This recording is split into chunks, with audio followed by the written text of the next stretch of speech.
Hello বন্ধুরা, good afternoon. Specially তোমাদের দেখাতে নিয়ে এসেছি কত বড় দেখো লাউ গাছ হয়েছে। আর লাউয়ের ডগাগুলো দেখো কত সুন্দর লাগছে দেখতে, একদম নক নক মনে হচ্ছে কি একদম নিরামিষ রান্না করলে এত টেস্টি হবে।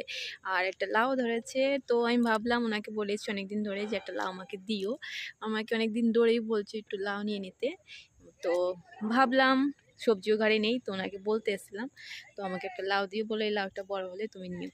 তো এ হচ্ছে এখানে গোবরের সার ছিল, গোবরের সারের মধ্যে লাগানোর পরে এত সুন্দর নকনকে ডাটা হয়েছে, দেখলে খেতে ইচ্ছে করে।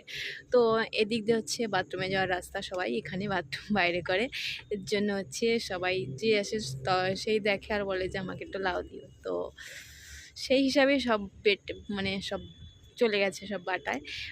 ওই বলছিল যে আমি এখন একটা লাউ খেতেই পারিনি, সব লোককেই দিয়ে দিলাম বাড়তে বাড়তে, বিক্রিও করেনি। তো ভাবলাম তোমাদের সাথে একটু শেয়ার করি, লাউ গাছটা কিন্তু খুবই সুন্দর, অনেকখানি জায়গা নিয়ে